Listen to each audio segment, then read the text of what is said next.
3, 2, 1. Chocolate. Audio. Chocolate audio. Okay. 3, 2, 1. R. Kelly. Let's do it again. I was now that before I wasn't thinking. Now I'm thinking too much, so I can't. Okay. I can't. I was going Chocolate Factory, the R. Kelly That's album. where I was going to go, but I couldn't Right. get the words out. I was going to say. I was going to say Willy Wonka. That's where I was going. 3, 2, 1. Eagle. Candy. Eagle candy. America. 3, 2, 1. Bubblegum. United States. Bubblegum, United States. I was going bubblegum because I was thinking like, what's the most all-American candy? Okay, all right, okay. No, we got this. Last one, and then we might just not be on the same page for this episode. Right, okay. I believe in us though. I believe in us though. 3, 2, 1. Travel. Fire. Nah. I was at travel. Yeah, fire, travel. Okay, all right. 3, 2, 1. Plane. Hell. I was thinking the Crash. I was thinking the Crash, but you was thinking the Hell. Hey, we not that far apart, man. If you ask me. Yeah, we'll meet somewhere in the middle. Okay, we'll figure it out in the episode. So we're not melded this episode, but we got to keep it going. The show must go on. We are divergent paths, but we got to come together, form like Voltron. Let's get into the show. Yeah, obvious, we got a problem here.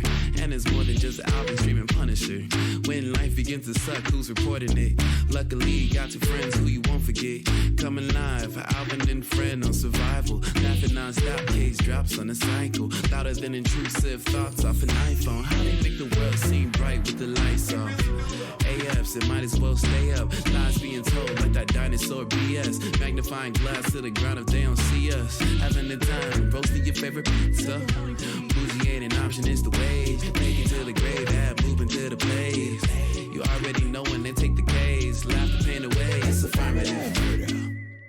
Hello and welcome to another episode of Affirmative Murder, the equal opportunity true crime comedy podcast. I am Alvin Williams, joined as always by my partner in true crime, Fran and Alvin. Oh yes, wait a minute, Mr. Postman.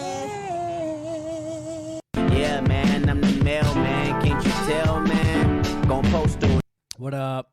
Fran, what's going on, man? How's life? How you doing? Life is good, man. NBA is back tonight. NBA is back. NBA is back. I'm a gambler, so I'm excited about that. So Yeah, I've been meaning to give you an intervention, man, because it's starting to get. At first, it was a couple months ago. It was kind of cute. You'd be like, "Yeah, parlay." You started using words in our everyday conversation that I wasn't used to hearing, except in like Goodfellas or The Sopranos or something like that. You're like, "Yeah, I parlayed the." They gave me the spread and all these things, and that was cute and everything. But now I'm starting to be like, are you obsessed? Ever since they brought, I remember when we went to Orlando, you were like, they don't let you do. Yeah. They don't. The state doesn't let you gamble here. Yeah, that was the first time I saw like the addiction part of it. Like, I'm going crazy. I can't. It's not loading. It was wild. I couldn't wait to get back home. Are you good, man? Like, is this becoming like an addiction, or is this just like a fun thing? It makes the games more exciting. That's kind of how I was a couple years ago with like draft games and stuff. It's both. It's both. Yeah, the addiction is part of it too. Yeah, I bet when I can afford to lose. I do 50-cent dollar bets. Right. I don't. Okay, so it's not out of control. You're not taking. I'm gonna try to flip the mortgage. I'm gonna try to flip the mortgage. Man. I don't have it that bad where I'm like, I could take this $500, flip it. No, I do. I have a budget. I gamble responsibly. I take like $20 when I get paid, and I go like, yeah. I put 25 cents to make it stretch out. I can't afford to be going crazy like that. You like to make you're a sensible risk taker. Yeah, and it's fun. And then also I've noticed that I know how to stop. Like I can, when basketball was over, I wasn't. Yeah, it's not. You're not betting on baseball. Yeah, now, I was like, I don't know baseball like that. So I was like, okay, I'm not really. I can cut it off and cut it back on. Then I kind of cut it back on once football started. So, sure. But before that, I wasn't gambling any money. So it's not a compulsion. Like you're not like I have to try to bet every chance I get. But it makes the games more fun. It do make man. Like I haven't watched football like that since like last year. But it makes it fun. Yeah, speaking of flips, man, that was a fun word that you used. Because as a person who is in the real estate space, that's a dream of yours and a thing that you've pursued in and out. Yeah. Have you been keeping up with all the shit that's going on with DJ Envy and the Breakfast Club? I have. And the funny thing is, the guy that kind of introduced him to the whole real estate industry was on his show. And Cesar Pena. Oh no, another guy. It was another guy. It was a black guy. Okay, not involved in the scam. No, it was kind of because it's a industry called wholesaling, which I was doing for a little bit. I have a mentor and everything. I was doing that, and he came on the show and I watched some of this dude's videos. He kind of introduced him into the industry of wholesaling, right? Which is, just a branch of real estate, which is like a low entry type of thing to get into real estate when you have no money. Right. So he introduced him to that, and then I guess DJ Envy got into it, and he kind of like branched out to other people and was learning different ways you can make money. I think he got in with some wrong people and like went into a scam, and it was just like the funny thing is I remember when the guy came on the Breakfast Club and I watched that episode and I went like, this is where it all started. Yeah, they gave some good game. Exactly. Yep. And then that brought him into the industry. That guy was from Baltimore, actually. That guy that came on the show was from Baltimore. Okay. Yeah. Then he met Dollar General Big Pun. And shit went sideways. I mean, this dude, it really is a brilliant scam for people who don't know. DJ Envy hosts the Breakfast Club with Charlamagne and formerly Angela Yee, who I think left because she knew it was coming. And I don't know I don't know the details of the scam. I don't know exactly what he was doing. Oh, you don't? I don't. No. Oh, let me tell you real quick, just so you could be on the lookout. So it was actually brilliant, right? Imagine somebody coming to you and telling you that if you give them $50,000, let's keep it on the lower end, let's $10,000. If you give me $10,000, I can turn your $10,000 into $40,000 in 3 months by selling a house in West Baltimore. Mm-hmm. Now I'm going to use West Baltimore with you because you know what that means. Yeah. Right? And there are some neighborhoods in West Baltimore that are on the come up that, but it, for sure. If you get in now in 10 years, you might be sitting on $1 million property, but not 3 months. Yeah. So basically what he was doing was flipping houses in Paterson, New Jersey, which is like the West Baltimore of New Jersey. Okay. It is a dangerous area. And so there are people who he was telling them the address of the house, and he's like, it's a 5-unit, whatever, but they aren't going to go to Paterson, New Jersey because it's dangerous. So it's a hands off. It's super easy, real quick return. I'll give you in 3 months. I'll have your 10 is 40, and you don't even have to do anything but give me the money. Just invest. So it's like an investor. You're an investor. You're an investor. They don't go out and check. Yeah, they just like, oh, no money. Okay, I'm gonna build it. I'm gonna do the demo, and then I'm gonna flip it and then just give you 40 back. Yeah. It is an investment. It's not an investment, it's a loan. Yeah. But you can't call it a loan because nobody wants to do that. It's an investment. Yeah. You invest, and it's easy investing because you don't have to knock any walls down. Exactly. You don't have to do anything. Yeah. You just, in 3 months, come get me, or 3 months, I'll come get you, and I turned your 10 into 40. Yeah. These people were never going to the areas, though. It turned out in the last year, he made $4 million off one house that he doesn't own. Wow. So he was telling all these people, this is the address. Give me $80,000, $100,000, $250,000, and I will turn this house, your investment of $250, I'm going to give you back $265 or like $280. Yeah. You give me $250, I'll give you $280 in 3 months. Then when people were coming back 3 months later, like, hey, where's my profit? Matter of fact, where's my whole? Because you give me $250, I want $280. You got to give him $280. Exactly. So he go. Okay, well, here's the $30 for the profit that you made, and I'll get you the rest later. But what you might want to do is take the 30, since we're on a hot streak, and roll it over into this next investment that I'm doing and invest in this property. Yeah. So he was stretching out the money that he owed people. He was rolling up on people that were running down on him for their money and giving them chains. Like, hey man, I know I owe you 80 grand. Hold this chain and until I get you right. This dude they say he might have made like $100 million in scams off of like several properties, like maybe 6 properties, and a lot of them he didn't own. $250,000 of an investment means I'm going to sell this house for $1.1 million. Why would I need you to be in on it? Yeah. Like if your contribution is $250,000, how much do I think I'm going to make off this property? And these are properties in Paterson, New Jersey. Yeah, and based off what I've seen, you can tell he was going to have the people that have no real estate knowledge. Oh no, listen, bro, this is that's disgusting. Insane. That's insane. It's disgusting, and that's why I'm glad we fell into it, because I've never talked to you about the real estate stuff you were doing, but this is one of those things where, I'm always hesitant, because DJ Envy, there's a clip of him saying, like, I called all my friends to be like, you guys should get in on this. And he was like, Joe Budden told me this is a Ponzi scheme and I'm going to go to jail. And he just couldn't see the vision of now making all this money, and Joe Budden missed the train. And now 2 years later, DJ Envy might be going to jail. Yeah. So it is, I don't like that. I don't know what DJ Envy knows, but the guy Cesar Pena, for him to use the fact that he's like Dominican and went to jail and knows how to talk like us, knows how to talk like people from the bottom and come to you or come to, somebody that looks like us and go, hey man, I know we all are looking for a way up and I have it for you. Yeah. They don't go to Fifth Avenue. They don't go to Wall Street. They go to people who like, this $10,000 that I have from taxes, from tax season, like the one like moment in the year where I have a tangible amount of money and I want to try to do something with it instead of just, buying things and catching up. Right. I'm going to try to take a little risk. And they go to those people. It got dark, man. And that dude's going to do not that much time in prison, most likely. Like if he gets 3 to 10 years, that I think that's on the longer end is like the 10-year mark. And he might have got away with like $40, $50 million. What's his legacy though? This guy's like, are you talking about DJ Envy? Yeah. Oh, DJ Envy's done. Yeah, that's what I'm talking about. He started doing the show from Zoom.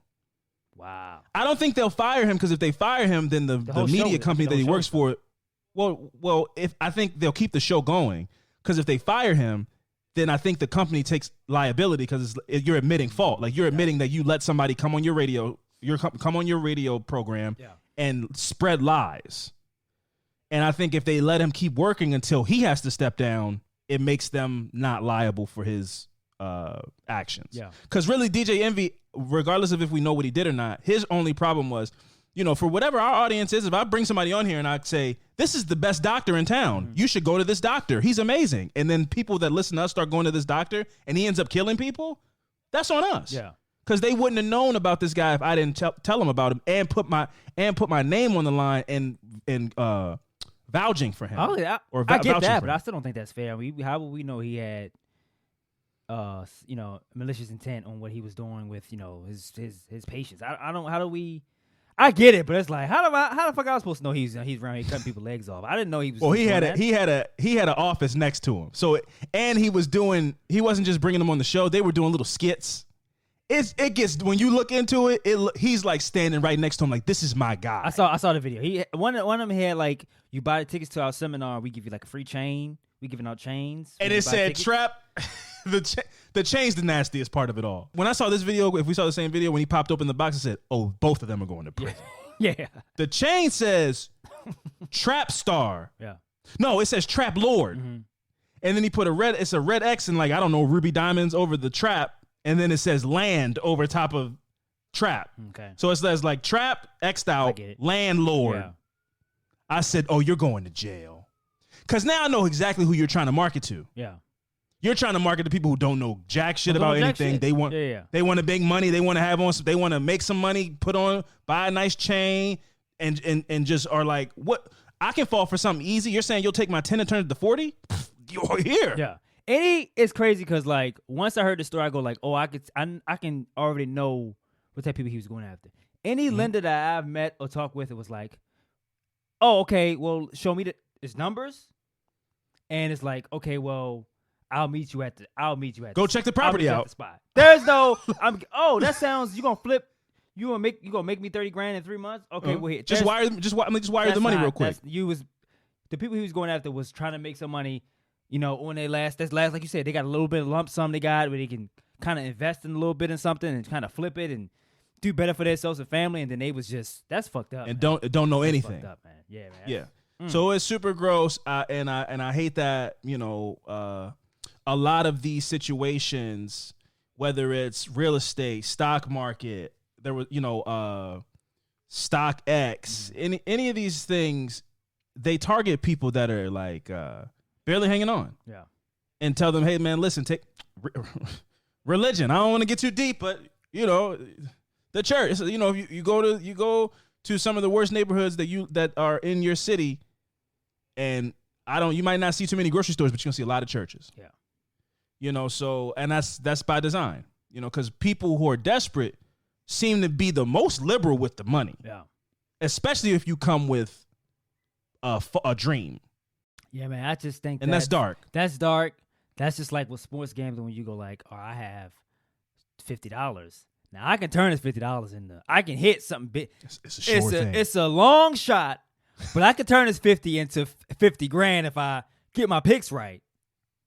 But then and when the night's over and that 50's just gone, and it's gone. It's like, I don't. That's where I go. Like I can't afford to do something crazy. Like there's no way in hell where I'm like, man, I got this $50. I need to flip this into $100,000.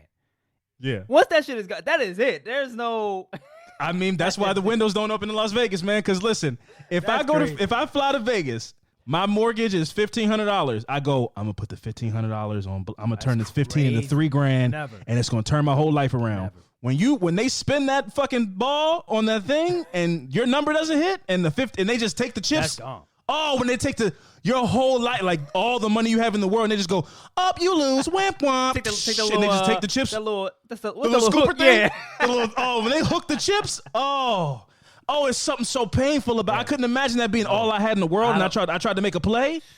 There's no way. Oh, when I see because it's just so fast. It's like it's step of fingers. Like oh man, I got my mortgage is due, but imagine if I flip this, I can go buy another house, and it's like I get the dream. I get it. That's embarrassing. And they take that money, man. Oh, and that's the energy of the deal. And you got a wife back home. Embarrassing. You got a wife back home. You got to deal with. To be like, hey, babe. I was playing roulette, right? But I think they cheated me because the ball didn't spin something. You know how our anniversary is on the 20th, right? So here I am in Vegas. I'm like, I'm gonna put the mortgage on 20 because I love you so much. So I thought that's our good luck. That's our good luck number. So I thought to put all the chips on 20. Fuck out of here. Right. Why was 19? As if that's some kind of like that's close. That people piss me off with numbers stuff because it's like that's not close at all. That doesn't. No. It's as random as just because it's close. Yeah, it's 19 instead of 20, but like, no, that's not how that works. No. Like, you didn't almost anything. It just landed on 19 instead of 20. You weren't almost anything. Man. But yeah, I hate that, the people in the worst conditions in society tend to be the marks. Yeah. But you can't fault them for it though. Yeah. Like these people I'm trying to eat. I'm trying to find a way to get the. No, I never fault them. Never fault them. Yeah. I would never fault somebody who is. I'm just looking for a way out, man. Yeah. What's that movie? That lottery ticket movie where that dude's on top of the roof and Lil Bow Wow he lost the ticket or something or whatever. The guy's like, I'm broke. No, it's a lottery ticket with Bow Wow and. Because Bow Wow was in All About the Benjamins. But go ahead. And All About the Benjamins is about a lottery ticket. But go ahead. I thought you was talking about that's fair. You know what? The other Bow Wow lottery ticket vehicle. Okay, got you. Lottery ticket. But by Byron, that movie with Tiana Taylor in it. Yeah. But like the guys on top of it's so real where, he's telling Bow Wow, like, we got to find this lottery ticket, man, because this is, you can get out. Yeah. And you're my friend, and I hope you get me out too. Like, you're my lottery ticket. Yeah. You might have won a lottery, but me being your friend is the closest to success I'll ever see because you just won like $20 million. Yeah. So like, I'm mad. Like, because basically Bow Wow was like, ever since people found out I won the lottery, they won't leave me alone, man. I'm almost like, fuck it. I hope we don't find the lottery ticket. And this guy, his friend is like, don't say that because like, I'm hungry, man. Like, he relying on him. Yeah. This is it. If it's not you, then it's nothing. Yeah, I get it. And that's so real, you know what I mean? Like it just so like that movie's awful, but like that scene is like I just feel I always think of we saw that in the movie theater. Yeah, we did see that. And even then at like 15, I wasn't the movie guy that I am now. I was like, this movie's kind of bad. But that scene has stuck with me for like, I don't know, 15 years or something like that. Because you was going through something? Or like, what was it like? Nah, I just was like, I felt it. I felt somebody's desperation. All right, I wasn't going through, I was 15. Money wasn't even a concept. But no, I really felt that, man. It was some real shit. Yeah. But anyway, before we get to the fucked up shit, I want to give a big shout out to last episode where we had Madison McGee on. Yes. People seem to be receiving that very well. I thought that was a dope conversation. If you guys check it out, if you haven't, please go do that and look for more stuff like that in the future. I want us to start having people on that we respect and that we like and do more guests, more crossovers and things like that. I would like to do more of that in 2024.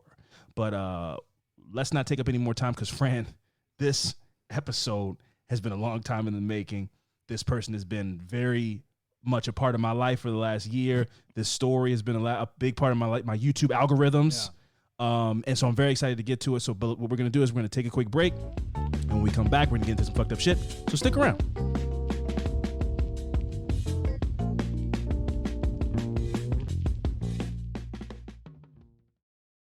All right, and we are back. Fran, I mean, when did we start talking about doing this? I mean, it feels like it was probably like 5 weeks ago. Month. Yeah, it's been a while. Then CrimeCon came up. Then we came back. We had all the content from CrimeCon. So this fell on the back burner. But now we are here to talk about Darell Brooks.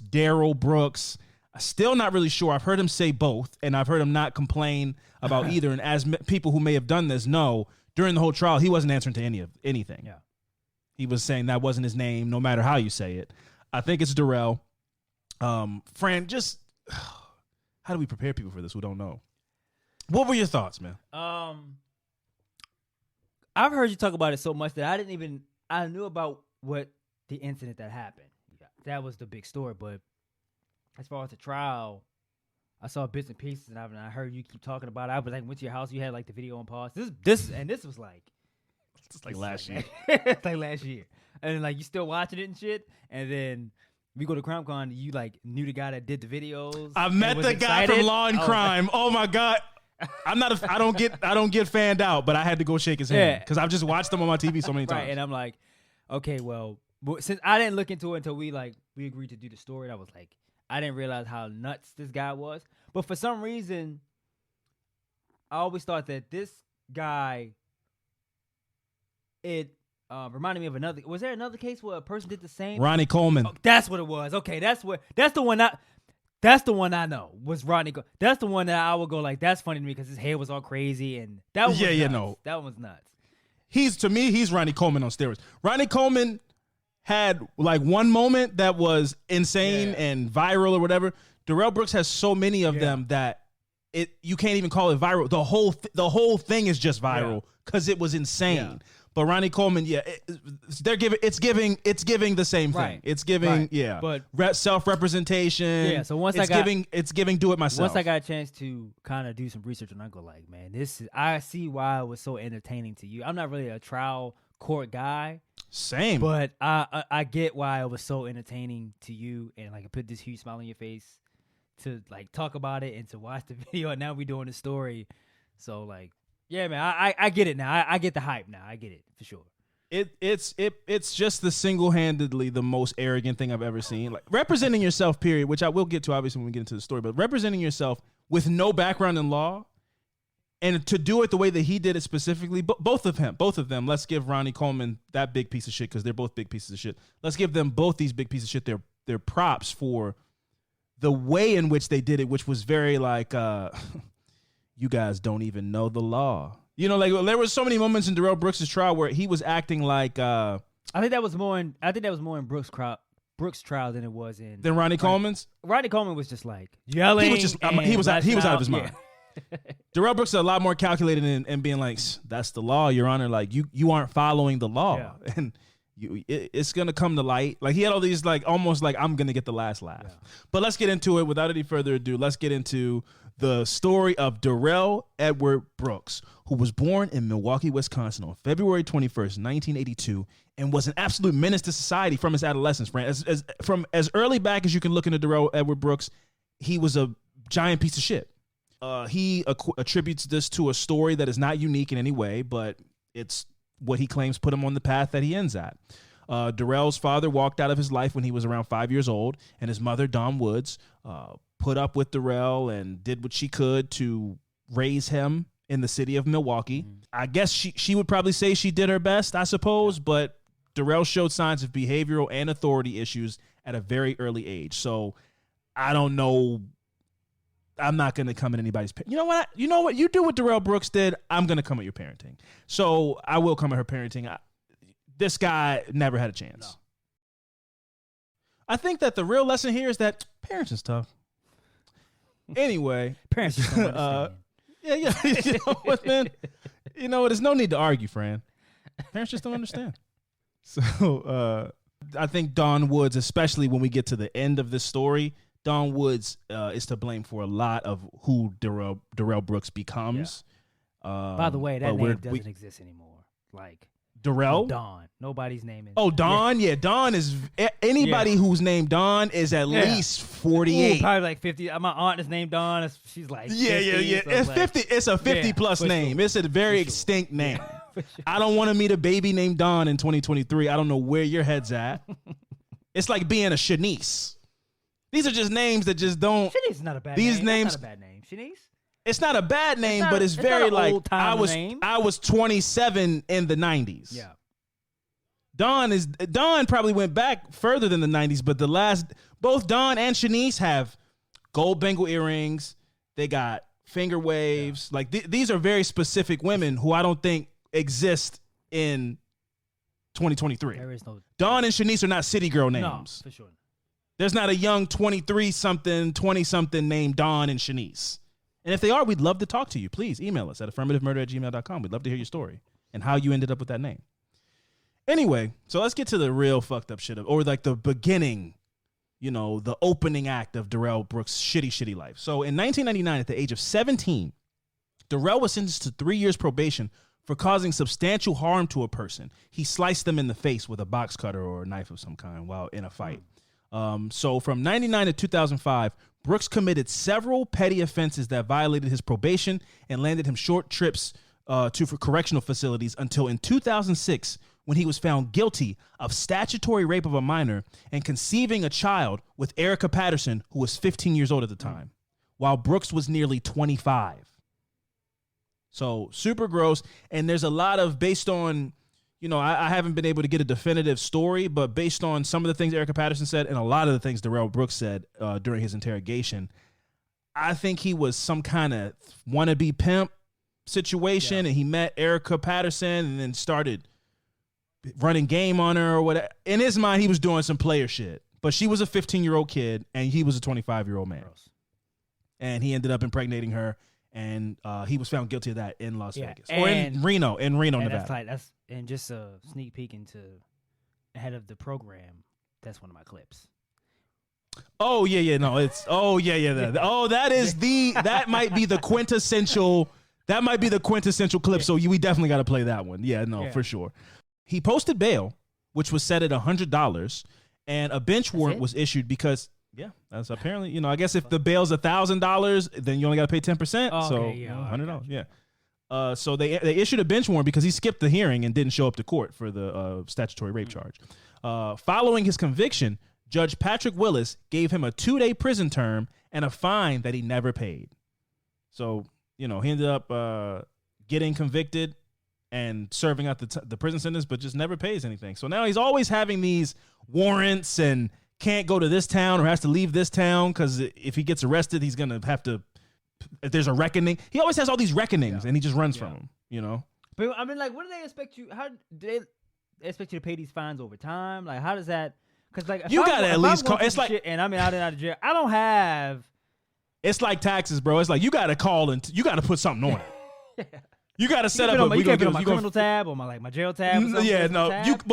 You can, but he wasn't doing that. You got to call and be like, look, man, y'all can take. I'm gonna give y'all $50 a month or something. You got to do. You can't just not do it. You got a fiduciary responsibility. You can do installments on it. Yeah, you got to set something up. You got to set up some afterpay or some. You got.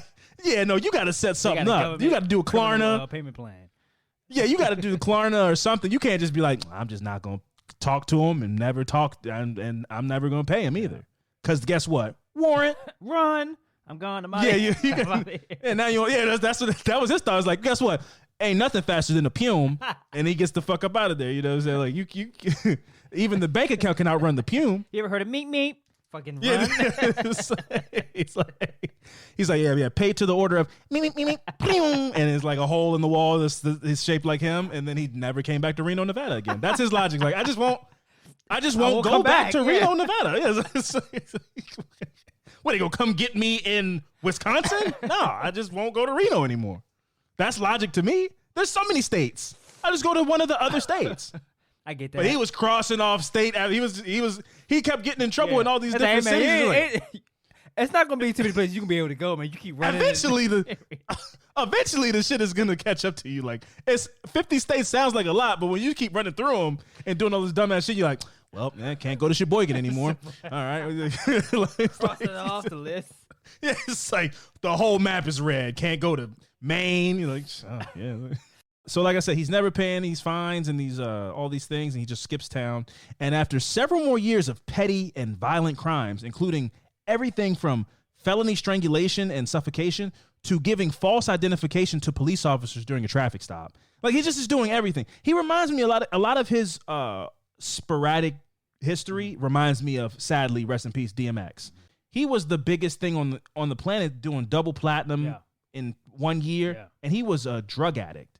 And you could find him like in Yonkers in a project building with a dog with like $1 million worth of jewelry on his neck. He was really like, I'm from the bottom. Yeah. And I'm not gonna ever give that up. He might be the realest dude of all time. Darell Brooks, the opposite of that. Yeah. But similar sporadic thinking and just doing dumb shit, and his was more so I just don't want to get caught. So whatever I gotta do to weasel out of this situation, just lie. We'll get to some of the other things that he did to literally get out of situations, but like, he just doesn't want to get caught. He does not like accountability, and so it is so interesting when you go through his criminal history. When you get to the end of the road for him, literally, it is still this. He's just a weasel. He just doesn't want to get caught. He doesn't want to have to take accountability for things, and he'll do whatever he has to do to try to make that not happen. Yeah. So, Brooks found himself back in Milwaukee after an incident in 2016 where he was detained for violating Nevada's sex offender regulations because he never signed up on the sex offenders registry, which was a requirement of his conviction. Yeah. So, once he got arrested, and they're like, we need to know where you are at all times. And he's like, man, you guys don't even know what's going on. She's a liar. I just like it. It's the most useless thing I have right now where, like, it's not a good party trick where I'm like, you want to hear my Darell Brooks? They're like, who the fuck is that? Like, you don't even know how good it is when I start doing it. So a warrant for his arrest for skipping bail was issued on August 15th of 2016. He simply relocated back to Wisconsin and never showed up in court in Nevada, and just never went back, which is easy peasy. That's how you solve that problem. Darell spent the next 3 years trying his hand at a rap career as a 33-year-old man. Yeah, he does have. He went by the name. He does have a banger. I'm sorry. He went by the name. He went by the name Math Boy Fly. And he made many classic videos, including the 2019 video for a song called Half a Ticket, where Brooks can be seen posing in front of his mother's burgundy or red Ford Escape. Fran, you had a song that you were really feeling that you wanted to play for a moment? I just want to play that song for a little bit. So this is this is Math Boy Fly. He has a song called Fly Shit. And I don't know if you had a chance to go look at some of these videos and go to the comments, man. Hilarious. Hilarious, man. But here is Fly Shit from Math Boy Fly. Money calling on the line, I couldn't blood steal. 420s, I just counted off a drug deal. You ain't a grinder, you got fronted, how your plug feel. Get them in, get them gone, that's how my plug feel. We was sliding on the out, now that's a hit. Keep a blicker when we move, we got them sticks. Red bottoms on the J's, hella sauced in. I was running through a South 10. 01, I was running through the South 10. Step it up. Yeah, so I don't want to, I just want to play a little bit. Yeah, we don't need it. We don't need it anymore. But there is a comment on here that says, I don't know if you can you see this comment? Not really, but go ahead and read it. It says, he's about as good as a rapper as he is a driver. That's people don't care, man. That's fine. That's cold-blooded. Cold-blooded.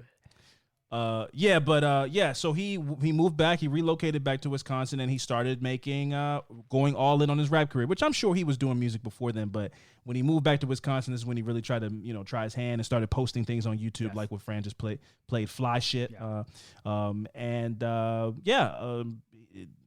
wasn't really panning out for him, wasn't paying the bills. Along with those videos, you can find content of him like from his old Twitters and stuff. Posing in front of Jaguars and being like, look at my car, y'all, or being like, hey, man, I'm just telling y'all got to just believe in this shit and never stop believing, and you'll make money like this. And he holds up like $600 or something like that he probably borrowed from a girlfriend or his mom or something. And he almost is trying to say, y'all know how I rap, right? Well, this is from that. Yeah. And it's like fake it till you make it. Yep. So he's a very fake it till you make it kind of guy as well. In July 2020, Brooks got into a dispute with his nephew named Darell Brooks over a cell phone. He shared a 4-bedroom home in Arlington Heights, Milwaukee, with his mother and Anaji, and the dispute led to Darell Brooks firing a gun at his own nephew. He was given a bond that was reduced from $7,500 to $500. He posted bail, and by he, I mean his mother posted his bail on February 21st, 2021. Why is he just keeps getting out, people just banning his bail. Mom, friends, girlfriends. People have enabled him his entire life, and it was no different up until a 33-year-old man shot a gun at his nephew, and they still were like, well, we got to get him out. Because you got to imagine the phone call that comes when he get him. Man, Mom, you know he was in there talking to me crazy. Like, you can't just leave me in here. They arrested me. It wasn't even my fault. He was talking to me crazy. And so she goes, okay, Darell, I'll come and get you out. Because I wouldn't want this guy to keep calling me. This is the most annoying person. And he's such a manipulator, and he grates on you until you just acquiesce to whatever he wants. Yeah. And he tried to do that during his trial, which we'll get to, but it wasn't happening. This is a guy who's been able to his whole life, I don't know, bully people, intimidate people, women mostly, and get his way through like beating them down verbally and also physically. And he wasn't able to do that during his trial, which I'm so excited to get to because he's such a failure and an embarrassment.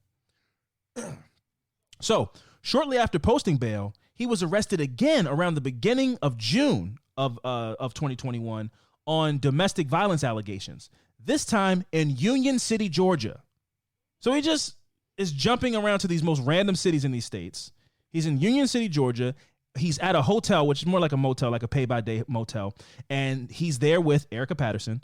And their other guests at the place said that he was claimed to have heard him punching a lady who was Erica Patterson repeatedly, and the police came and they arrested him. He made bail once again and fled back to Wisconsin.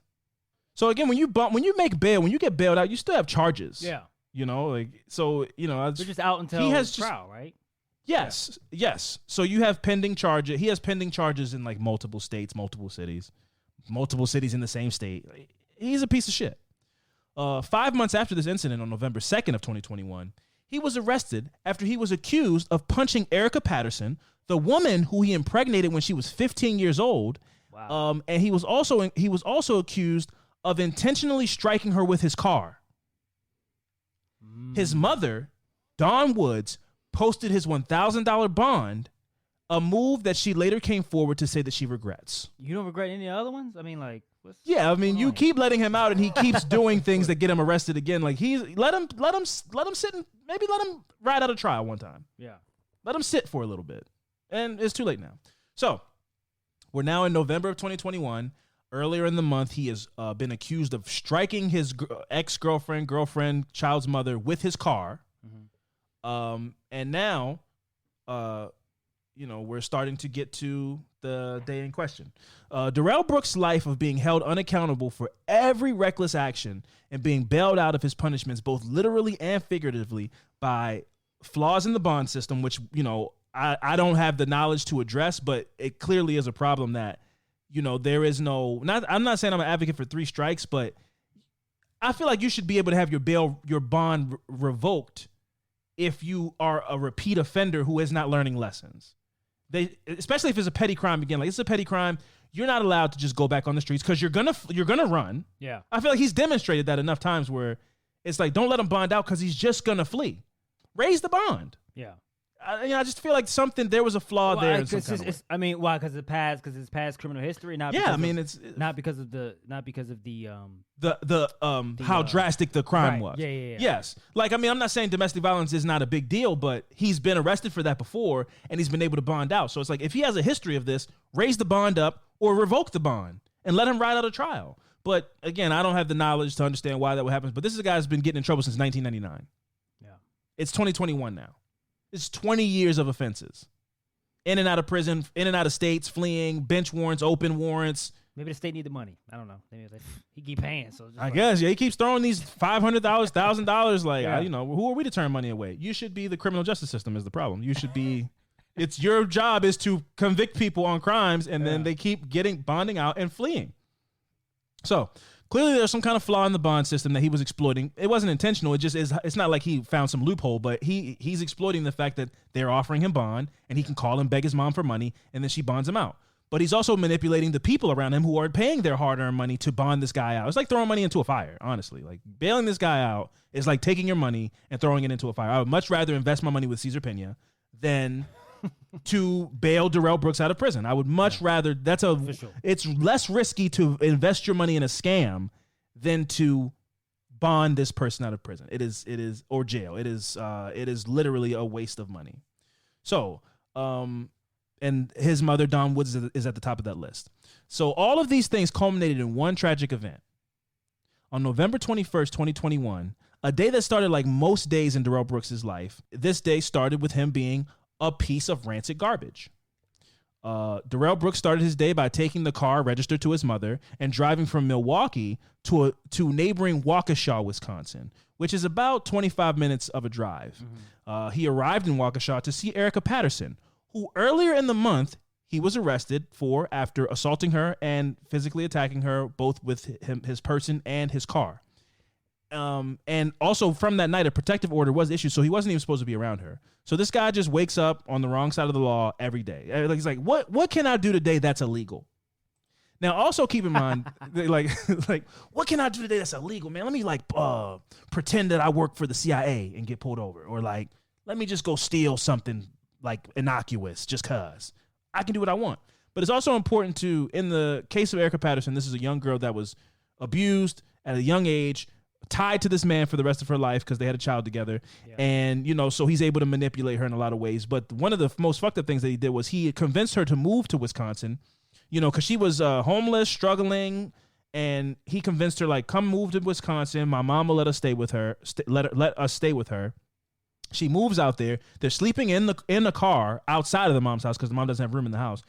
And then he starts beating her for the who knows amount of time. He beats her again, and this time she goes, you know what, I'm done, and she moves to a women's shelter in Waukesha.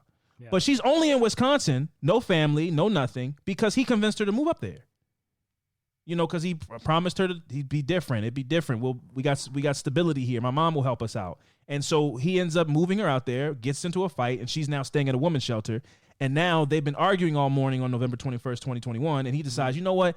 This fucking bitch she keep disrespecting me. She owes me money for some reason that I can't really explain, but she owes me money. She said she was going to give it to me. I'm going to go drive and go fuck up her life again today. That's just what I do. He hops in his mom's car, drives 25 minutes to Waukesha, Wisconsin, meets up with Erica Patterson because she agrees to meet up with him. And they start getting into an argument, which we'll get into right now. So he's in Waukesha. He meets up with Erica, and they're at a park called Frame Park near downtown Waukesha. And after the two had been arguing over the phone, over text all morning, Erica was no more receptive to a conversation than he was once they were in person. It didn't calm down once they were in person. Yeah. So like I said, Erica was living in a women's shelter in Waukesha. She was hanging out with her friend. And they separated so she would go meet with Darell at this park. Mm-hmm. And shortly after meeting up and driving around in Darell Brooks' Ford Escape, the two got into an altercation about Erica Patterson not bailing Brooks out after he was arrested for allegedly attacking her physically, both with his person and his car. And Brooks struck Patterson in the face. He basically open hand knuckle smacked her from the driver's seat to her left side of her face. He hits her, and then she ends up jumping out of the car while it's still moving a little bit. After which, she called her friend Corey Runkle, who she separated with, to go meet up with Darell Brooks. She calls her friend Corey Runkle, and Brooks followed Erica on the street while driving in his car, basically driving next to her and being like, get in the car, or you owe me money, whatever. So they're having a public dispute. He's driving his car down the street 5 miles an hour while walking next to this woman. Corey Runkle, who's, in pursuit to meet up with her friend who's in trouble, and her friend, a man named Nicholas, they end up meeting up with Brooks. Brooks gets out of the car. He gets into an argument, not with Nicholas, but with Corey Runkle. They get face to face, nose to nose. He ends up mushing her face and getting back in his car. Once Nicholas steps up he takes his jacket off to get into a fight. He's like, you know what, man? Y'all not even worth it, man. You're the police. Y'all talking about calling the police. So as soon as a man was like, I'll fight you. Obviously. Yeah. He's like, you know what, man? I don't even have time for these type of shenanigans. I'm getting back in the how it goes. Yeah, I'm getting back in. So he got back in the car, peeled off, and called them all kind of names and then drove away once he heard the threat of the police were going to come. So Darell Brooks flees the area, and at the same time of this altercation, the 60th annual Waukesha Christmas Parade was beginning, with families lining the route starting at the corner of Pleasant and East Main. The Milwaukee Dancing Grannies, marching bands, and other floats were starting to get set up to cheers from the crowd. Not the Dancing Grannies. The Dancing Grannies, man. A day of fun amongst the community of Waukesha turned into a nightmare when a maroon or red, I wrote maroon because it's like a more like a dark red. I wrote red because it looked red. Yeah, it's like a dark red kind of to me, but but in my notes I kept writing maroon. So, but I do want to like, it looks red. It could be red is maroon. It's the same to me. Yeah. So a red Ford Escape came barreling down Main Street with the police giving chase after the driver of the vehicle, Darell Brooks, blew through traffic blockades at, speeds that are not criminally fast, but definitely criminally fast when people are walking in the street. Yeah, when it's a parade. Yeah, so he was doing like 20. I seen a video recently. I don't know if you saw this about a guy. I don't know how recent this was, but the guy had like a video camera in his truck, in his car. Oh. And he was like on the phone yelling because they blocked the highway exit off to where he was going. He was like yelling at the police or whatever, like, the fuck is right up. Affirmative Murder is brought to you by Drizzly. Is your bar cart or liquor cabinet starting to look a little empty? That's definitely something you hate to see. But we're here to help you fill them both back up without ever having to make a run to the liquor store. Instead, stay home and fire up Drizzly, the go-to app for drink delivery. They've got all the different types of liquors you could want, whether it's a smoky scotch, an extra juniper-y gin, a little vodka to go with your soda, or any spirit. Ooh, spirit. Ooh, spooky spirit. I'm sorry, I'm getting carried away. Or any spirit in between. It's a selection fit for liquor enthusiasts or the most novice and amateur mixologist. And you can get whatever you're in the mood for delivered to your door. Just download the Drizzly app or go to drizzly.com. That's DRIZLY.com and raise a glass of whatever the hell you choose. But remember, you must be 21 or over, and Drizzly is not available in all locations. Again, that's Drizzly, the go-to app for liquor delivery. Blocked the roads, and he was like, fuck this, and like drove past the little, how they got trucks with the little arrows that blocked he drove through that. He went through the parade, and this was a parade situation too? Yeah, he didn't hit anybody, but he was like, fuck you. He was just like, he didn't hit anybody, but he was just like going. He was like, man, y'all blocked all this. The only way I can go to where I'm going, and I'm not about to detour 15, 20 extra minutes to do it. No, he just went through the shit. But that's the thing about situations like that, because that happened to me like 2 weeks ago. There was people working on a burst water main line, and it was right at the left turn to go into my gate. But the guy is saying, yeah, this is blocked, so you need to go back around and then hit that main street, go down the street, and then cut through the park, and then come around and come up the other way up the road. And I'm like, my guy, if you move this sign, it's a left. I live right here. And eventually I did a little bit of that. I wasn't aggressive, but I was like, come on, man, like you just told me to do like a 10-minute detour, and I live right here. And so he moved the sign and he let me in. But in a situation where you don't know what the hell, you're like, this road's blocked for the next mile. When you go to do what this guy just described, you saying, and Darell Brooks just did, and you end up like, there's a marathon happening. Like people are running in the street. You're like, and now that's when you're like, oh, I'm committing a fucking crime. Yeah. And again, I think that's what happened with Darell Brooks, where you go, oh, I just didn't want to go around, or this is the way I wanted to go, and now I've committed a crime. And now I don't want to get caught, and now it keeps escalating. Now I hit something. Now I hit a person. Now I hit a person. Now I need to really get out of here. And it just kept like, I don't want to get caught, but it's just getting worse. Now I have even more reason not to get caught. Yeah. First I hit a truck. Now it's like, no, fuck that insurance. All this. I'm not on the insurance. I got to get out of here. Then you hit a person. Then it's like, now you try to escape, and then you hit more people trying to get away. It's like now it's like all I can do. I have to get away. Yeah, that's not an excuse, and we got a long way to go. But I just kind of wanted to, when you brought up the guy that you're describing, that's got to be scary when you go, fuck this, you're not gonna hold up my day. I got somewhere to be, and then you're behind runner number 0117, and you go, oh shit, this is blocked off because there's a bunch of people running in the street. Yeah, and now I got to try to Now I don't want to get caught because now I'm going to get in trouble. Now I got to try to swerve around the people. And yeah, you see people trying to like not jump in front of the truck, but they going like waving their hands like, like, what are you doing? Like, it's people. Yeah, it's like, but Darell Brooks was like, fuck that. He was like flying. Yeah. Like, there was no chance for anybody. I don't know how. It didn't look like you said that he wasn't going to crazy people in that video. He was doing like 35. But everybody else around is walking, and like the floats are going like 2 miles an hour, so it looks like you're like, phew. Yeah, very crazy. This is man. So anyway, he blows through the blockades. Police are chasing behind him. The vehicle slams into the back of marchers, barely pausing before continuing to ramp up speed and rampage down the main street. So he's hitting people, backing up, turning his wheel, trying to cut around. There's people. He's running over them more, like knocking them down and then running over people too. The carnage continues down Main Street until the driver plowed into a marching band and then a group of girls carrying pom-poms. I'm talking about little girls. These are kids. These are middle school, high school kids that are in dance teams. The dancing grannies. He's knocking elderly people over, people that are throwing out candy to the kids. This was like, for all intents and purposes, this was like the most peaceful day that could be happening, and now it's a nightmare. And you're on this blockaded street, so you don't even really know how to get away. After knocking the band members down, the SUV plowed into a group of people further up the street and briefly slowed down before again speeding away. The Red Escape made its way to the end of the route and was met by an officer who opened fire on the driver, striking the vehicle 3 times, but Brooks was not hit. Now they're shooting guns at me. I got to get up out of here. They're shooting guns at me too. I wouldn't even be here if it wasn't for Erica. She owes me money, and it's her fault. So in a matter of what seems like less than 2 minutes, the street was littered with dozens of injured people, some critically. Darell Brooks was able to get about a mile away from the massacre before ditching his mom's car and attempting to flee on foot. He went door to door in Waukesha, shoeless, with long dreads and no coat on. It's November in Wisconsin, so it's brutally cold. So he does not. So everybody he walks into is like, hey, listen, I'm not dangerous. I'm not a robber or nothing like that. I just need to use your phone so I can call an Uber.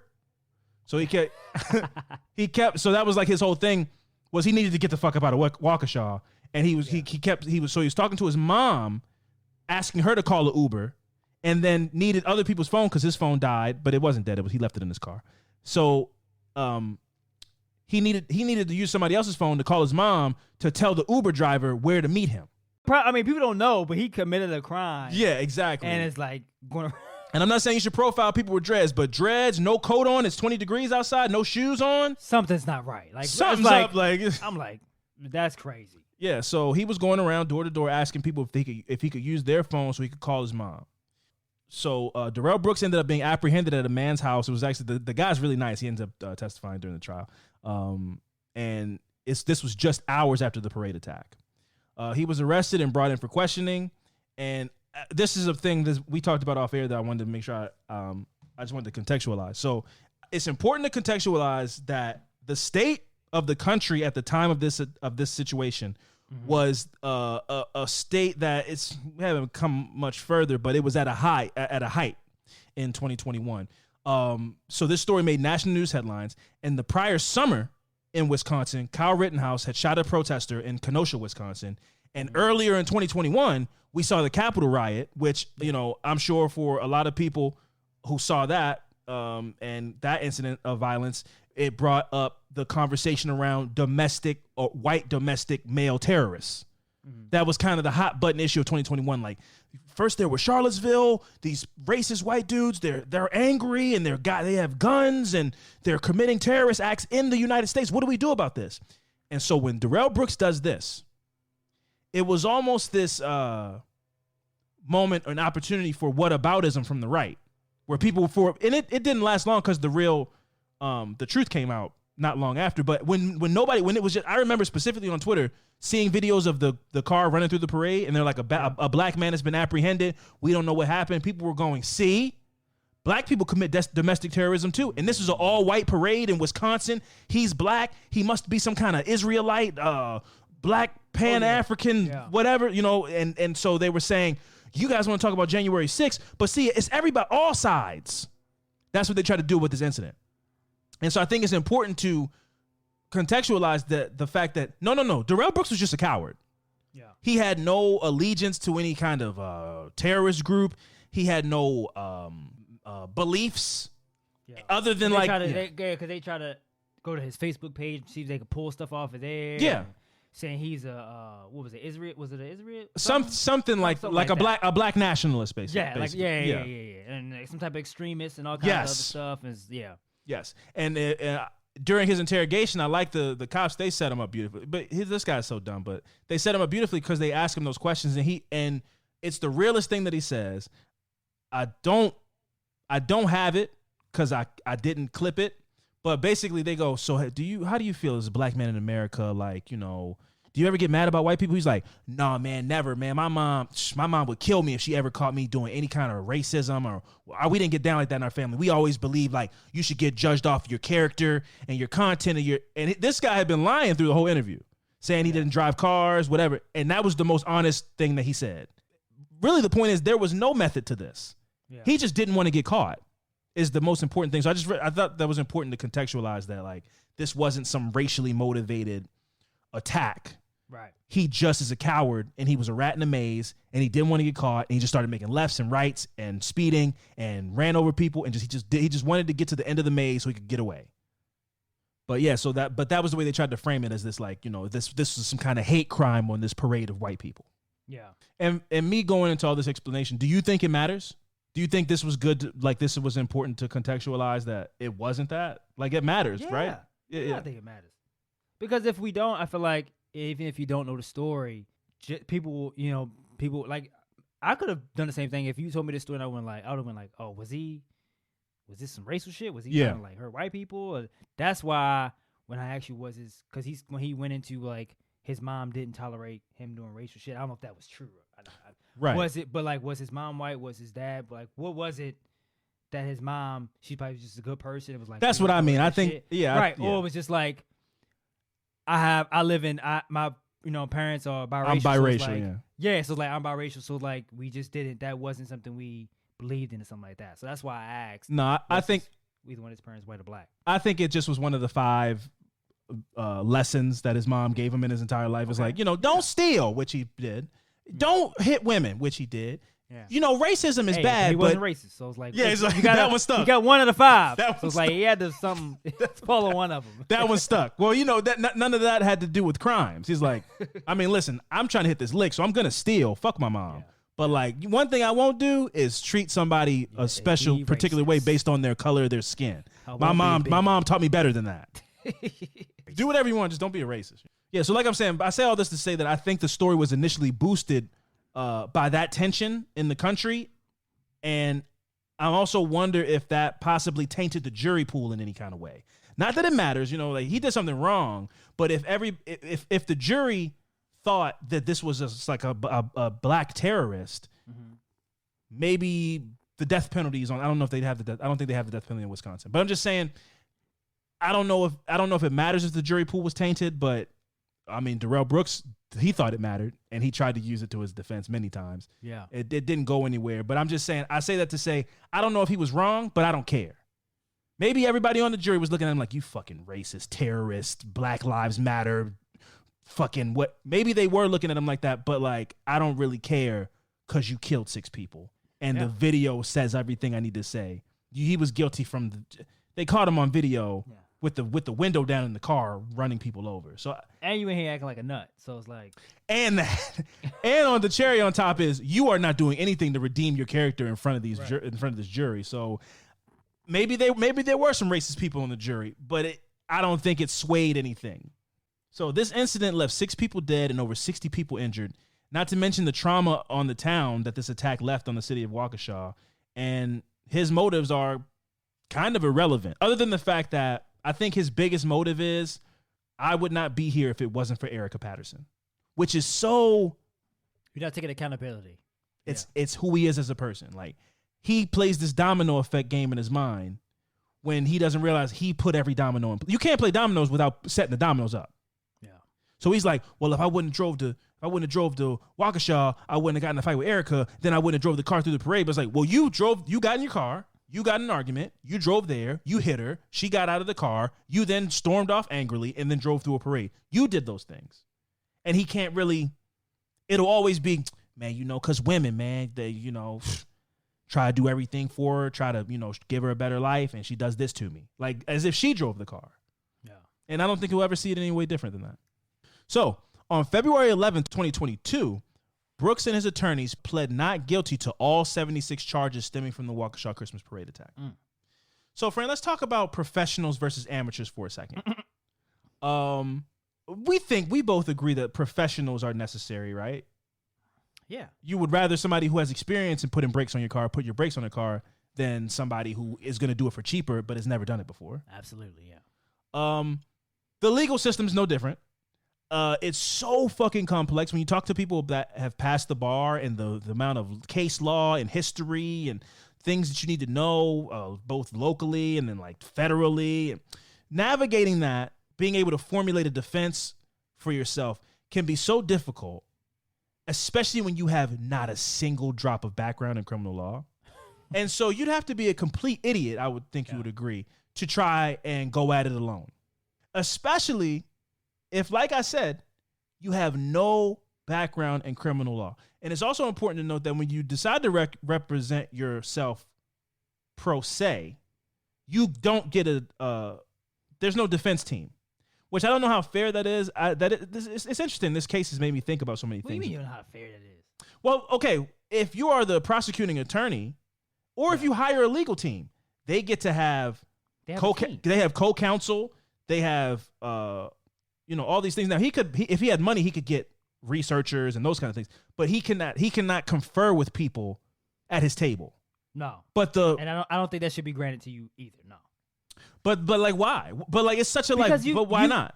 If you go like I want to represent myself, me and my team want to represent. Where's your team? You gotta have where's your. But he's not allowed. He's not allowed to have a team. What if he could? What if he could put it together a team of like his cellmate, another guy that knows law. So he couldn't. You're not allowed. To. If you represent yourself, Okay. if you represent yourself in court, it is you versus the prosecution. Gotcha. You are not allowed to have co-counsel, anybody giving you advice. It's just you versus them. But if you pay an attorney, O.J. Simpson.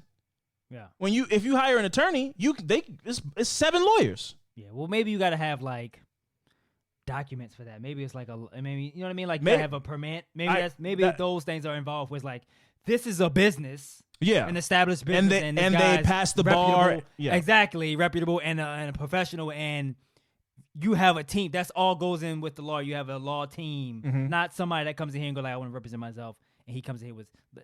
I guess that's just not fair. Like you can't.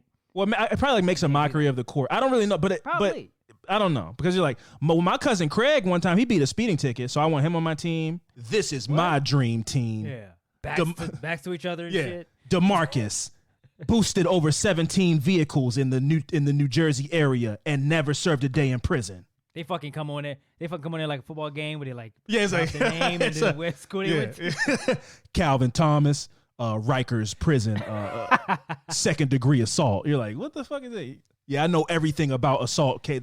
I can get the Erica Patterson thing thrown out. I know all the laws around that. I went through that whole thing. Yeah, Your Honor.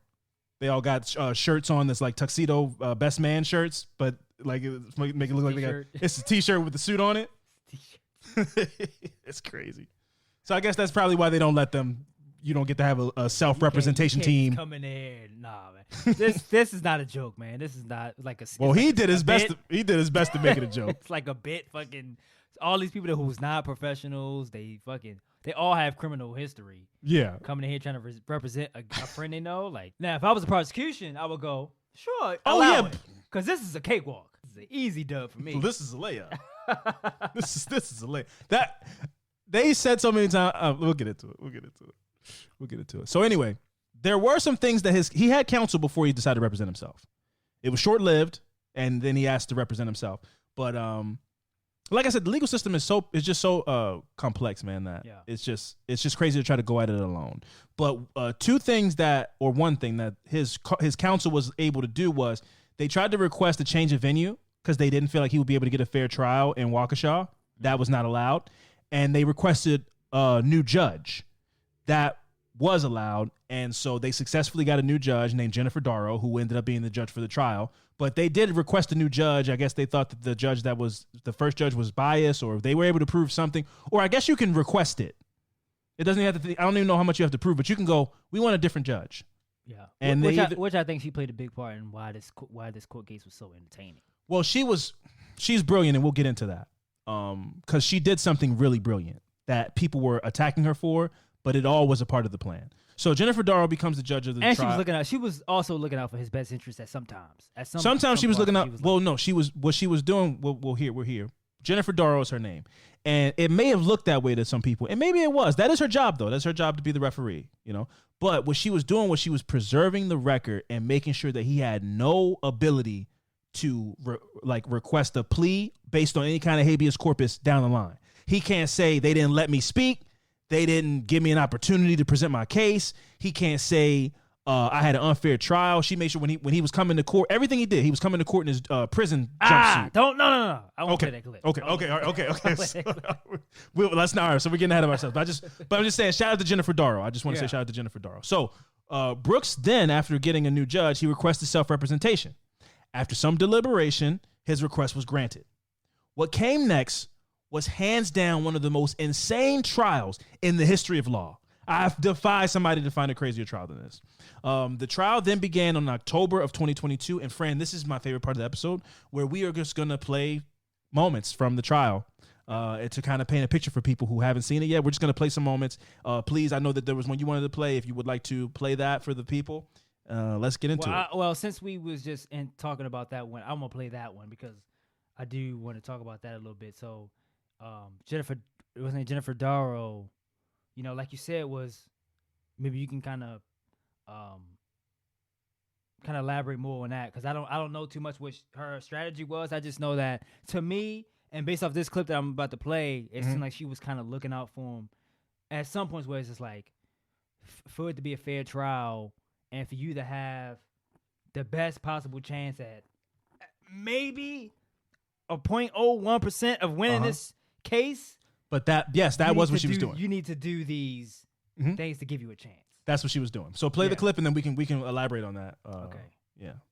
Mr. Brooks, we, meaning myself and the jail, have made arrangements by allowing folks to bring in street clothing for you. You've appeared previously in a suit and tie, very appropriate for a trial. If you no longer have those clothes available, the jail has a supply of clothes that they can also lend to an inmate. The reason we make those arrangements during trial, sir, is because this court has taken a number of steps to shield from this jury that you are in custody. Your hands are not shackled. Okay, there are skirts around each one of the tables. I'm aware of the feet shackles. That's yet another interruption. Again, their arrangements have been made for you to appear in street clothes or civilian clothes. I would like you to appear in street clothes. And the reason why, sir, is to reduce or even eliminate even the appearance that you are in custody. And it is your choice, though. Are you willing to go back to your cell and put on your suit? It is my right to do so or to not do so. And at this point, Your Honor, who doesn't know that I'm in custody? I think that's a well-known fact because it's reported on every day in the media.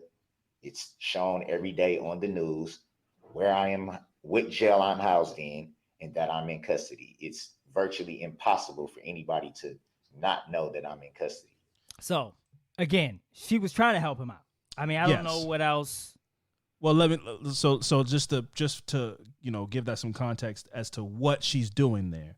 She basically is saying that your hands are not shackled, right?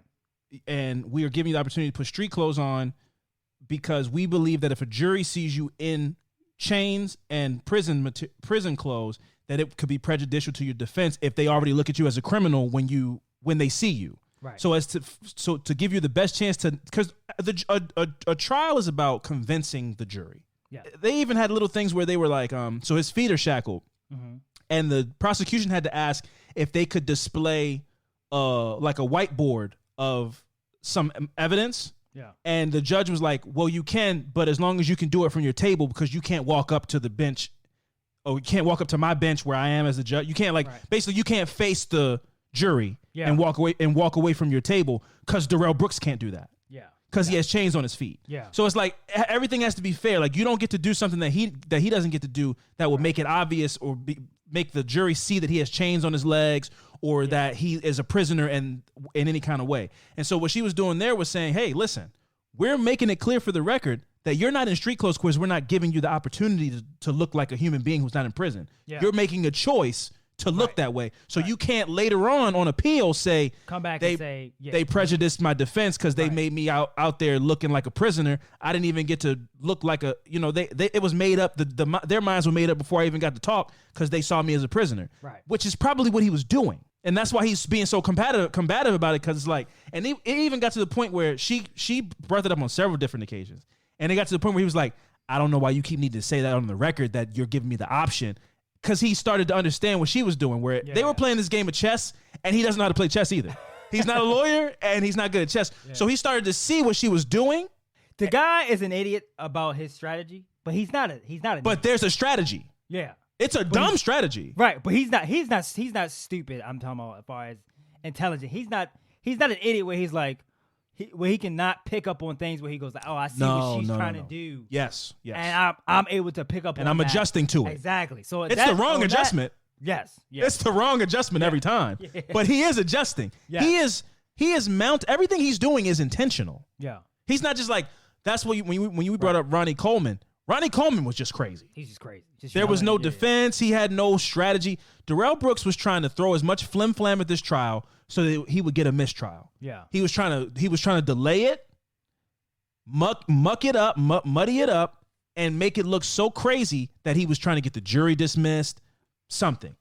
And then his frustrations mounted. I just want people to hear the baseline. Like, you played a good clip. This is a clip. I just want people to hear, like, this is like the baseline of how the trial went the whole time. Obviously, there's like ebbs and flows and peaks and crazy moments, which I want you to play the quintessential moment next. But I wanted to play this because this is like how the trial just went on a good day.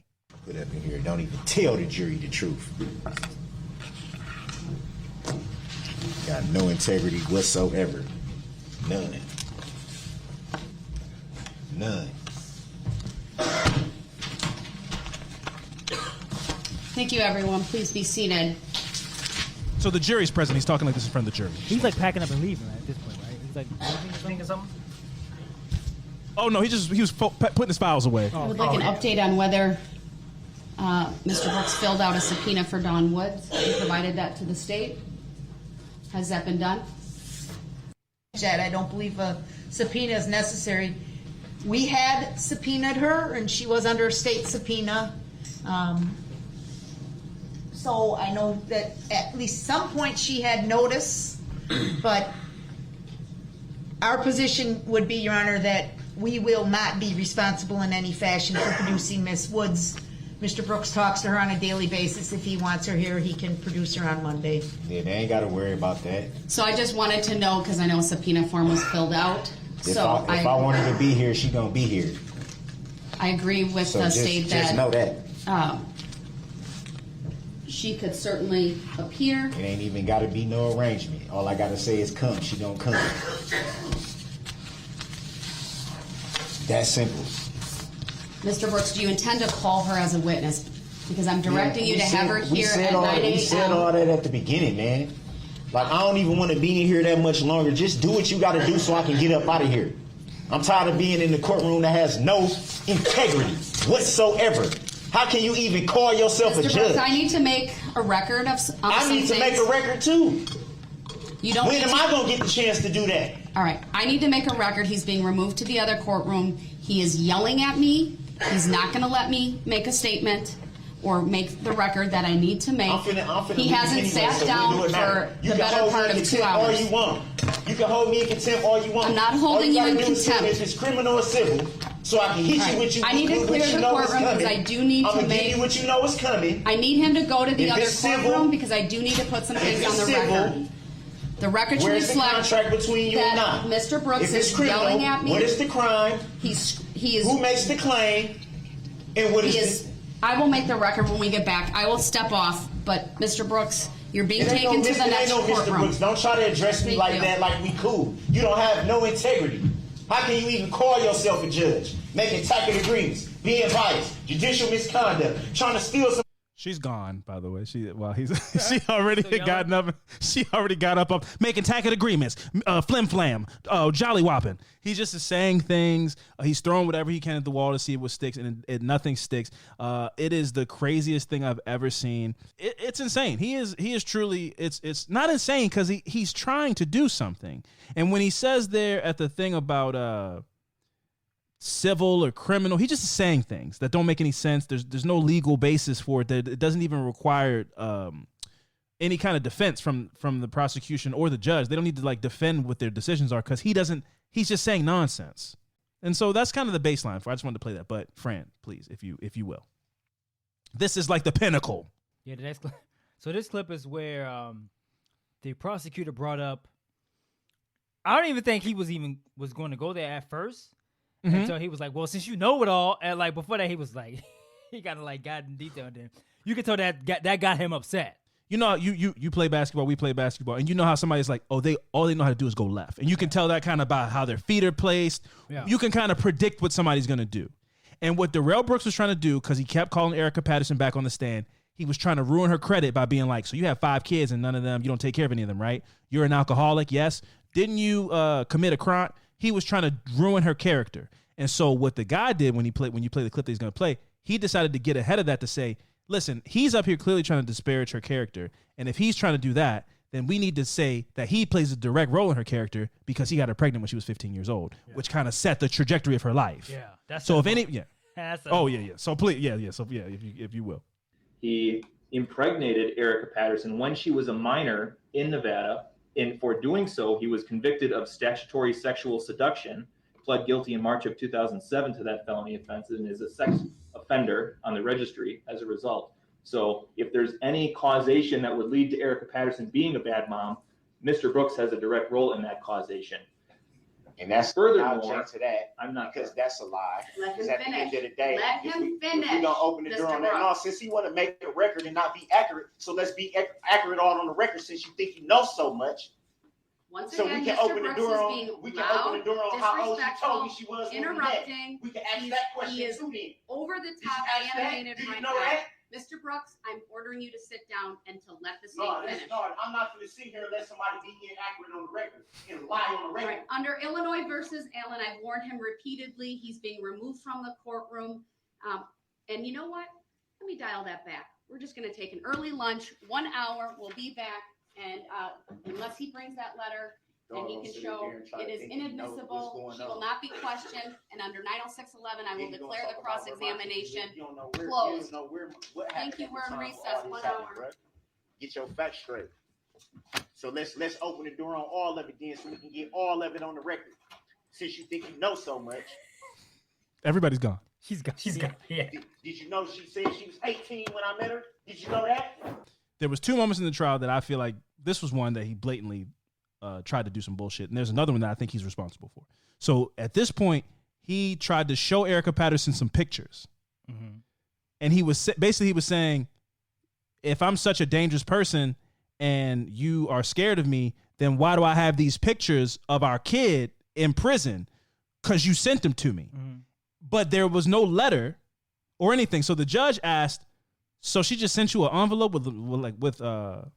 with some pictures in it? How do we know these are from Erica Patterson? He's like, because I'm telling you they're from her. Because I said. Because that's the life he's been able to live his whole life. Because just like, you got to just take my word for it. Yeah. But the judge it's a courtroom, so it's like, so she didn't send you a letter saying, hey, it's me, Erica. I just wanted to give you some pictures. So you don't have anything like that? He's like, I got something like that in my cell, but I'm not going to go to my cell right now because I don't feel like it. Basically, he didn't have a letter. And his mom probably emailed him some pictures.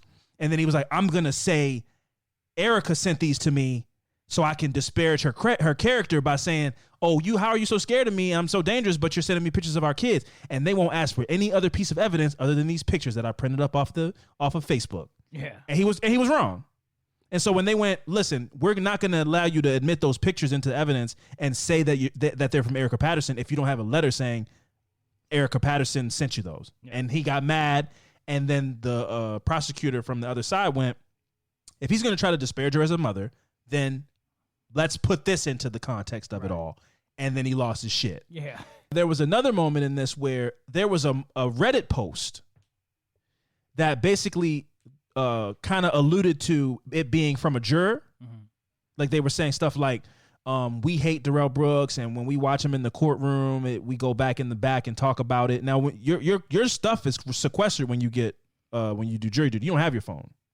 So basically, what he was trying to say was, the Reddit post comes out, it goes kind of viral, and then the judge speaks on it like, there was this post, we don't really know what's going on, but we don't have any reason to believe that it's actually from the jury because they don't have their phones. Yeah. And then Darell Brooks was like, hold on, Your Honor. I don't really know because this seems kind of shady. Like, clearly the post is from somebody who's in the jury or who's in the courtroom. And I think he wrote it. Yeah, right. I think he wrote it and then tried to get the jury dismissed by saying somebody's in here leaking information about the trial.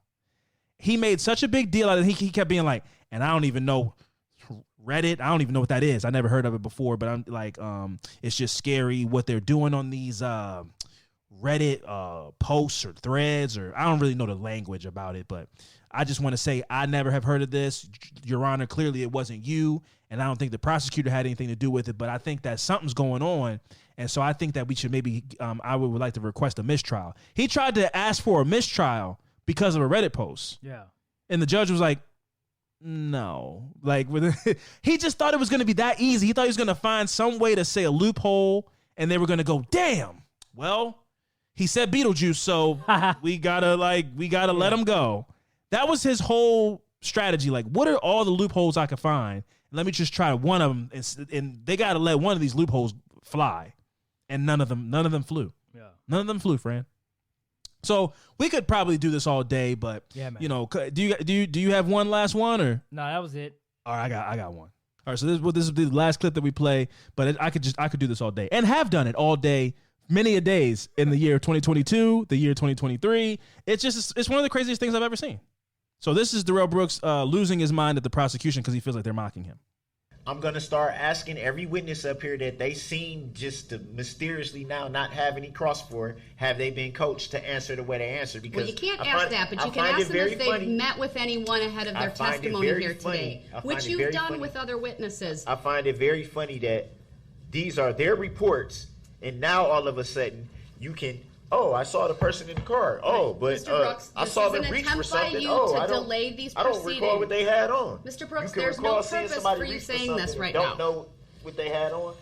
I find that very. I'm having the jury brought out. I'm instructing you to avoid the commentary when the jury comes out, or you will forfeit your right to be present. Before we do that, there's an issue that we do need to take up potential as to a witness by the name of Abel Lescano. He has prior criminal history. Thank you. So as long as the jury's out, we should probably discuss that. I would like to provide the defendant and the court. This is a golden one, right? So that had to be said. So it's the defendant. There's emphasis on that. That's not how it was said. That was how I said. You want to run the record back? That is how she said. Mr. Brooks. So I'm the only one. I got one. Mr. I got Brooks. one ear that work, and I heard that. This is to benefit you, so that you understand your witness has a prior record. Your Honor, when I leave the table, I'm away from the courtroom, and I have to elevate my voice. This is the alleged record of Abel Lescano. Stop talking. Come on, man. Like, I don't know who y'all be thinking y'all fooling. I set for value, return for value this document. One more interruption and you're going to be removed to the next courtroom. That's what you want to do anyway. It's not what I want to do. Do not interrupt Attorney Opper. So can Your Honor, I believe he has 7 prior criminal convictions via OWI second from 1997. That was him banging his fist on his desk. OWI third from 1997 and OWI fourth from 2003. Criminal trespass to dwelling from 2006. Right, I need to take a break. This man right now is having a stare down with me. It's very disrespectful. He pounded his fist. Frankly, it makes me scared. That was the last clip I wanted to play because the defendant, he's a nut, man. I mean, listen, she did put a little bit of sauce on it. She did. But like, compose yourself, man. That's crazy. He banged his fist on his desk and then stared at the judge like a dog, like a snarling dog and stared her right in her eyes and didn't blink, so much so that the judge went, I'm being intimidated right now and I need to leave. You know how bad that looks? Yeah. So, yeah, man, absolutely insane trial. What are your thoughts? Like, as far as, like, we're not going to sit here and play clips all day. We did it. We did enough. Like, everything you've seen, everything that you read from the trial, like, what are your thoughts on the 3 weeks that this trial took to unfold? I feel like this trial shouldn't have been as complex as it was. I feel like it should have been straightforward. But it was a lot of delay from him. I know, but that's what I mean. Like, it should have just been, if he wasn't a crazy person and it had the trial went how with lawyers on both sides. Yeah, I feel like it wouldn't. Under a week. We probably wouldn't have been doing this case probably because it wouldn't have. It would have. I mean, yeah. It's just.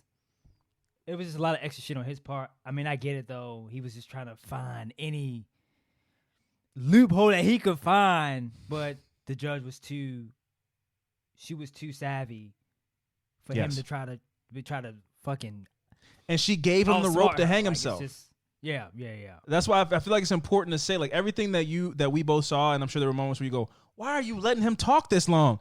She was giving him rope. Like, yeah, say that. Say I'm not an idiot. I know what's going on. Yeah, say that on record. Yeah, I know exactly what's going on here. Yeah, because you're aware. You can't say I'm crazy. They shouldn't have let me represent myself. Yeah. He's like, I'm very smart. It's like, okay, I'm sure you are. You're very smart.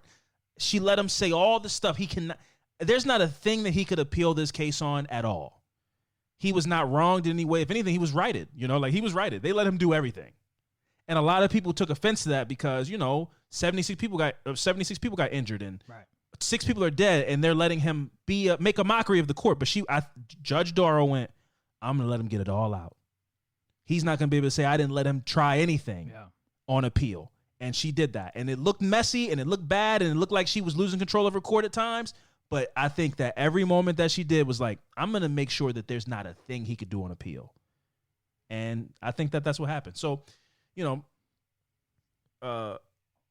mean, at one point, I'm not going to play, but at one point, he even claimed that he had on that the shackles that he had on were shock devices. And she had to make it very clear on record, like, that's not true. That these are not shock devices. These are shock devices. And if I move any kind of way, I'll be shocked.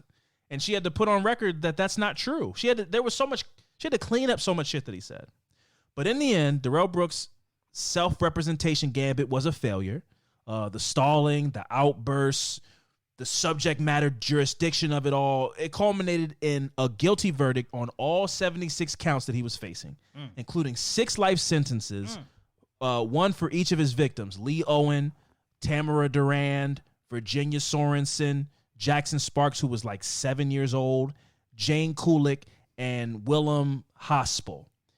So he was given 6 life sentences for that. And then for the other charges, I think it added up to like 600 years. So he got like 6 lives plus 600. He's gone. He's never getting for infinity. He also argued that during his closing argument, like, that's too long. I can't serve 600 years. Like, he was basically, so I feel like I should have all the life sentences should be 1, and I should not get that many years because I can't serve all those years.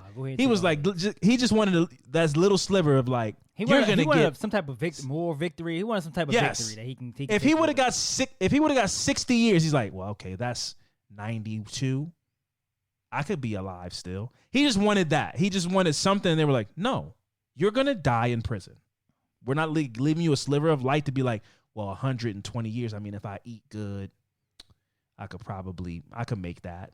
He wanted that. And he would have took that as a win. And they were like, you're not getting any wins. No. You're in prison for 6 lives. You have to live 6 times and then live to be 647 years old. Yeah. And then you will be free from prison. I don't know. I think that's excessive, man. No. But here's again. She gave everybody justice. That's why she did it. I get what you're saying. Like, yeah, whatever. But it's like, you got a life sentence for each life that you took. And every person that you hit, you're guilty. You hit that person, broke their leg, 5 years. You ran over this person, 7 years. She gave every person in that justice. Yeah, I'm looking at it as. Well, it's like, yeah, it's like 6 lives plus 600 years. Like, I'm looking at it from his perspective. I'm like, God damn. Like, life, you would go, fuck it, I'm in here for whatever. But then again, like, if there was a chance that I could live 6 times, I'm still not getting out of here. Just not getting out of here. Hey, but by the way, since we on that, do you agree with somebody dying? Did we talk about this before? Dying, if you die and somebody brought you back, do you they just let you out? They let you out? That's a very Brookian. That's a very Brookian loophole. That's a very Darell Brookian loophole that I think I would try it. Yeah. Like, yeah, man, I'm gonna take this poison, and then you come back and shock my heart back to life. They gotta let me out. I did life. I did die. I died in here, and now I'm alive again. This is another life. Yeah. I served my life. And then he would be super mad when they're like, that's not how it works, and so you're not going with, no, this is crazy. I died. Y'all have to let me out. I did life. What if he did that and was like, all right, well, I died and came back, so now I only got to do 5 life sentences. Oh, he'd be arguing for that. Like, yeah, you got to take one of these off. Because he's like, I need to get a dub. I need to get let me get a win some kind of way. He would be arguing that. Yeah, he's like, let's go back. I want to do a retrial and give me 5 life sentences. You got to knock one of them off. He'd be fighting to get back in court for that. Just to like, give me some. I gotta go back to prison with all these people that are trying to kill me because he had to do 23-1. He could not be in general population because he ran over somebody's. You could throw a rock in the prison he's in. You hit somebody's arm. Yeah. You hit somebody's cousin, somebody's sister, somebody's dad. He could not be in general population. Damn. So I got to go back to prison and tell them like I won something, and they're like, no, you will not do that. You lose like you've lost your entire life. But in a lighter note, though, before we close things out, I want to say in a sign of strength and just a beautiful spirit of the town, the city will be holding the Waukesha annual Christmas parade this year on December 3rd of 2023 at around 4 p.m. Okay. I think that's great that they're not going to let this guy ruin a tradition that's 60 years strong. Since the incident, or? I believe so. I might be wrong, but I saw that they're having it, and I was like, I don't know if it's the first one since, but they're having it. Yeah. So I think that's beautiful and, you know, a real strength in that town because this could be something that could have torn the town apart. People need therapy for the rest of their lives. See something like that happen, and bodies laid out all over the ground. And this town, I think, is very adamant that they're not going to let Darell Brooks win. Yeah. And so that was the story of Darell Brooks, man. This was a long episode, but man, this is a fascinating story. The trial specifically, obviously, but this guy ran down a parade full of people. Yeah, man. I mean, we've been sitting on this story for a while, so I think it was only right for us to make sure we covered it completely. Yeah. Yeah.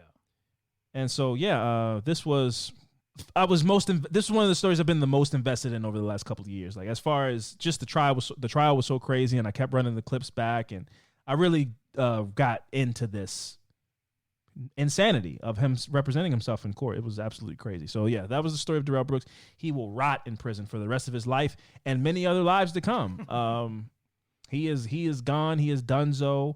Again, just for clarity, this was not a racially motivated attack. That doesn't make it okay. Right. But I felt like that was important for us to get on record that this was just a weaselly guy who's never had to know accountability in his life, and he didn't want to know accountability on November 21st of 2021. And it kept escalating. Yeah. This has been another episode of Affirmative Murder, the Equal Opportunity True Crime Comedy Podcast, and we'll see you guys next week. Deuces.